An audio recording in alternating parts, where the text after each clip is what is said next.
бітіріп келіп жатқандар бар, диамант мектептер. Күрделі, фундаменталистік қатаң патуаларымен келіп, қазір бізге Қазақстандағы бейбіт мемлекетте қиындық туындататын содан. Медресе, мектеп деу үшін белгілі бір оқу бағдарламасы болу керек. Диаманттық мектептегі ілім бұл уағызға, көбінесе насихаттыға негізделген.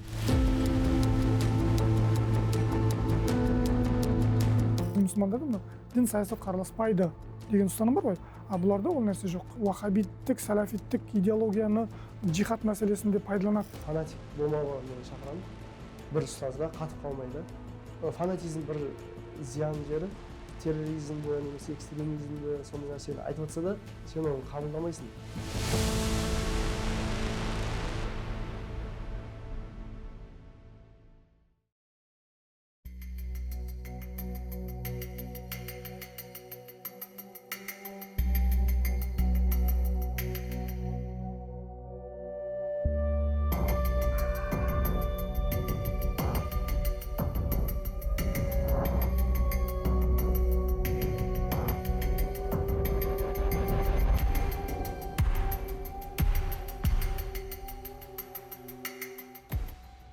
Намаз бастағалы 10 жылдай шамасы болып қалды. Намаз бастағалы бері мен ханафи мазхабында, матурид ақидасында болғам. Дарым мұбарак деген бар еді, естіген болсаңыз. Оны тыңдаған адам жоқ қой енді. Сол кісі сөйтіп айтатын да, қалай бар солай айта берме деп ше. Менде де эмоция бар, агрессия бар, барлық адамда болады ол. Шайтанға беріліп кету, сезімге беріліп кету, ол барлығында болатын адам. Менде сондай нәрсе болды. Сол қателікпен Исрафил Бегейдің осындай қателіктерін, терроризмге қатысты, экстремизмге қатысты уағыздарын тыңдатып, салып қойдым. Оны мойындаймын. Арнұр Жиенбаев, Шымкент қаласының тумасы. Ол әлеуметтік желіде терроризмді насихаттап, діни алауыздықты қоздырған үшін сот үкімімен 7 жылға сотталды. Менде деламда түрлерінде кәпірлерге қарсы солмен сотталдым мен.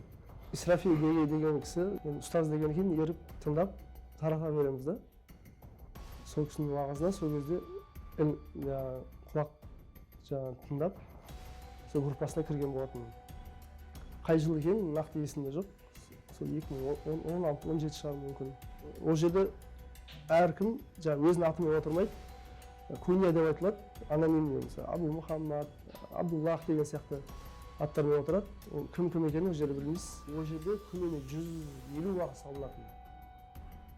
Ол жерде 10-15 админ бар. Уағыздардың ішінде терроризмге қатысты, басшыға қатысты, өзге дін өкілдеріне қатысты.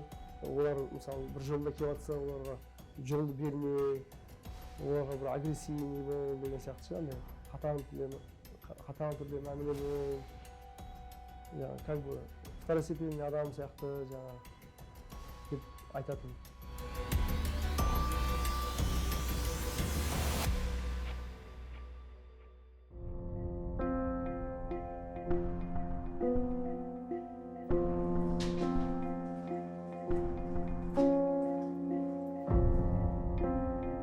Диамант Исрафил Бегейдің келіп, былай істемейсіңдер ма деп, басқа елдің, басқа мәдениетін келіп, бізге тәжірибе берген екен. Біздің имамдарды бірден жаңағы кісілерге дұрыс емес екендігін бетіне айтты. Бірақ ол өзінің шәкірттерінің арасында авторитет болып қойғаннан кейін Исрафил Бегейді бізде бір жөнсіз, ретсіз шығарып жіберді, Қазақстаннан депортация қылды, негізінен мүфтиятқа деген бір ренжулері бар екен байқалады. Неге енді? Ақыр тура жолда болған болса, мүфтияттың бағытында бірден көне салады. Осыдан ақ нені байқауға болады, олардың жүректерінде бір фундаменталистік, олардың жүрегінде былайша айтқанда ғайбат, біздің қарапайым тілмен айтқанда өсек мүфтиятқа қарсы бағыт жүргізілгенін анық байқауға болады. Фанатизм бір зиян жері. Ол кісі қате айтып жатса да, немесе адасқан бір нәрсені, терроризмді немесе экстремизмді сондай нәрсені айтып жатса да, сен оны қабылдамайсың. Қалай бар солай алып оралай бересің. Неге? Жақсы көрген адамыңыз саған сүйкімді болады да. Бұл азаматтардың бір адамға байлануының өзі үлкен қауіп. Өйткені сол байланған адам тарапынан қандай да бір бұйрық келетін болса, шәкірттер соны орындайды. Батыс өңірлерде көбінесе қайырымдылық мәселелері, жетім жесірлерге көмек мәселелері, мешіттің ішін тазалау мәселелері, медреселер салу, құрылыс ғимараттарында жаңағы қол ұшын беру, садақа жинау деген сияқты мешіттің айналасындағы шаруаларға өте белсенді. Неге? Өйткені көп имамдар тіпті бұлардан күмәнданбайды да. Неге десеңіз, күмәндануға қажеттілік бірінші ол бізде саяси тұрғыдан айқындалған жоқ. Екінші жағынан олардың жаңағы ханафи көзқарасында болуы, яғни біздің дәстүрлі жамағат, мешіт жамағатымен бірдей намаз оқу, бірдей Құдайға сену платформасының болуы, олар өздеріне күмән тудырмау мақсатында. Қазақстанда мына біздің ұстаным дәстүрлі ислам деп айтамыз. Дәстүрлі ислам дегенде біз нені түсінеміз? Ханафи мазхабы, матуриди ақидасы және ата бабамыздың шариғатқа қарсы болмайтын, қайшы болмайтын дәстүрмен жүру деген мәселені түсінеміз да. Исрафи Бегейдің уағыздарын тыңдасаңыз, ютубтан жалпы қарасаңыз, айырмашылық түсінесіз. Бұлар ханафи мазхабының қатты ұстанған түрі да. Түсініңіз бе? Бұлар жаңағы диабант деп айтамыз, талибандар деп айтамыз, біздегі жаңағы таблихтар, жаңадан шыққандар, бұлар ханафи мазхабының қатты ұстанған түрі деп айтамыз. Саяси мәселелерді ол дінге кіргізеді да, айтқанда олар. Бұл нәрсені дінге әкеліп, соған үкім шығарып, соған байланысты өздерінің арасында сол нәрсені талқылайды.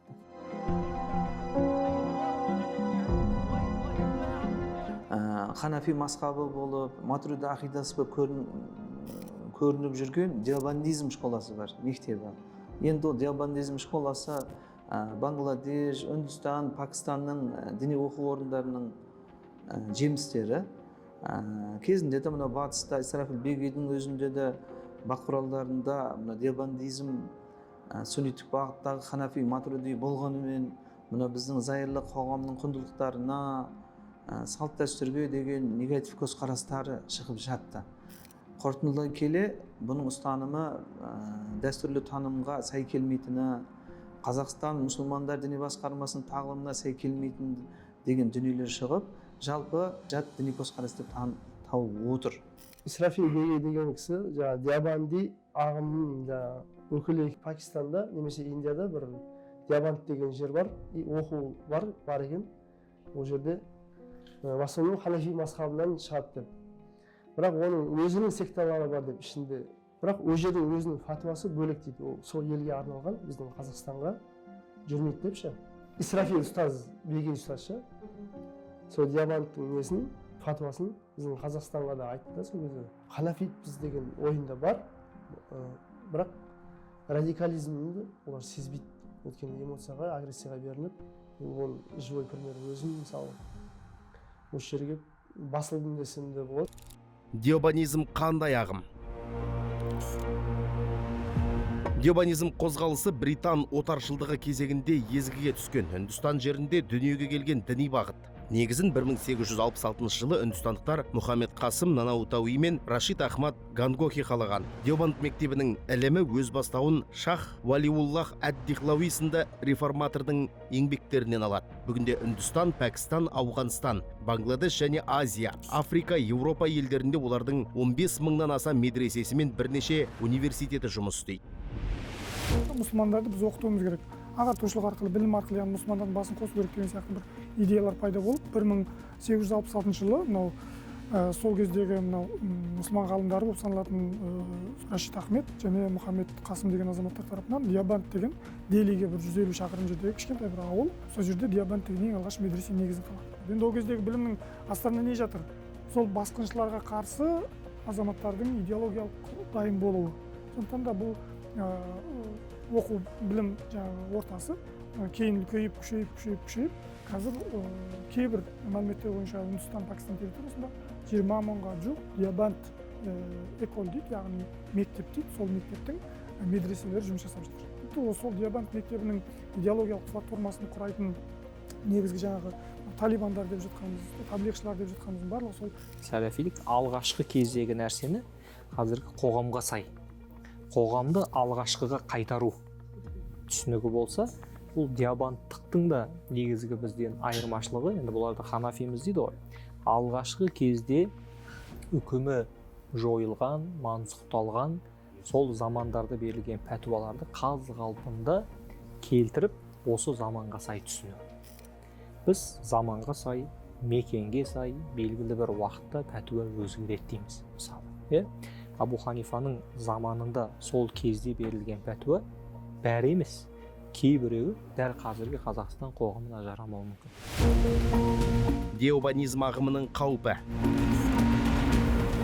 Деобанд жолындағылар мәзхабта ханафи жолын ұстанғанымен діни сенімде нақты матуридилік немесе ашғарилік ақиданы ұстанады деп айту қиын. Сонымен қатар деобандтықтар сәләфилік, уахабилік ақиданы да ашық түрде теріс деп санамайды. Олардың көзқарасы қазақтың дәстүрлі дініндегі көптеген құндылықтарға қарсы. Мәселен, мәуліт пен өзге де діни мерекелерді тойламайды. Теледидар көруге, музыка тыңдауға, суретке түсуге қарсы. Дінді саясатқа араластырады, саяси партиялар құрып, белсенді жұмыс істейді.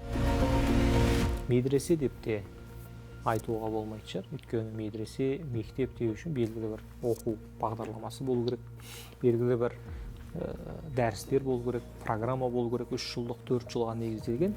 Ал Ауғанстан мен Пәкістанның жанындағы оқытылған деобандтық мектептегі ілім бұл уағызға, көбінесе насихаттыға негізделген.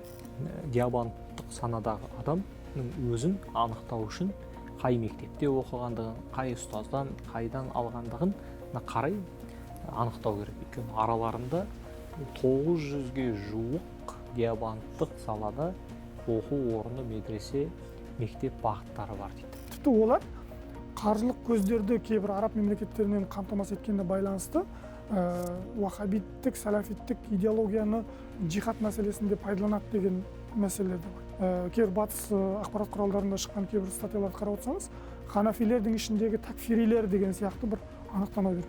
Бұл деген сөз күпірлік мәселесі, кәпір болу мәселесі, басқа да мемлекетке ұстаным, мемлекеттік саясатқа ұстаным деген мәселелерде олардың қатаң ұстанымдарға бара алатындығы. Медреселік жүйесінде көптеген өзгерістер пайда болды қазір. Мысалы, оларда логика пәні оқытылмайды, философия пәндері оқытылмайды. Неге?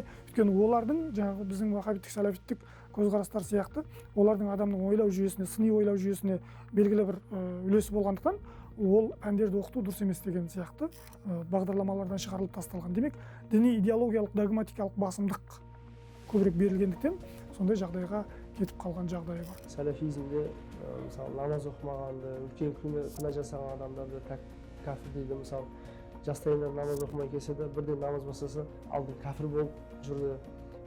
Әке-шешелерім де мысалы намаз оқымай, тамақ жемей, олардың қолынан су ішпей, неге кәфір адам болған кейін бірге отырмайды асыққанда. Келіндер де солай болып алған кезде мысалы бөлек шығып кетеді деген сияқты. Біздің дәстүрге де қайшы келеді, менталитетімізге. Диабанизм жайлы айтатын болсам, жаңағы тікелей айтылатын жаңағы буквализмнің ол сол көріністері бар да ол жағынан.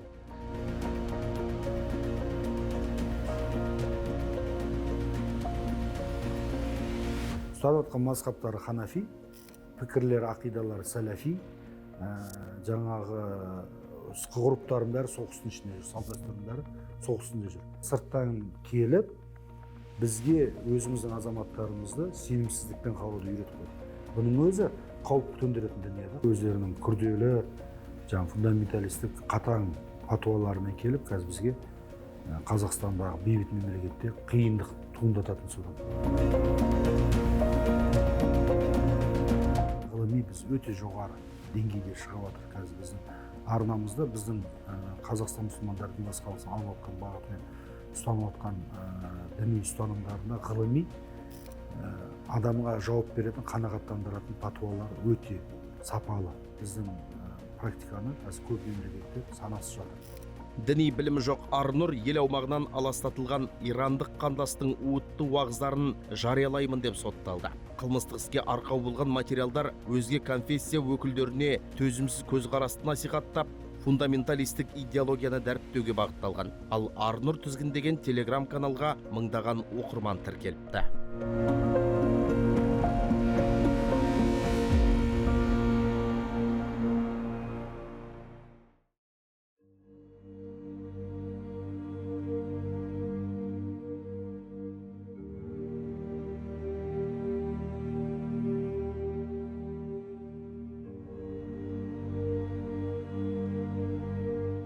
Әркім өзінің ішіндегі күнәсін біледі ғой негізі. душе алланың алдында білесіз ғой жүрегіңде қандай не бар екенін. Сол үшін де өкініш бар да, жаңағы осынша күнәлар істедім, жазамды алмадым деген сияқты ше. Отырғаныма уже 3 жылдың шамасы болып қалды. Осы уақыттың ішінде мен көп нәрсе ойландым, былай айтқанда. Отбасым жайлы, әке-шешем жайлы, бала-шағам жайлы, туыстар жайлы. Олардан артық адамдар жоқ негізі.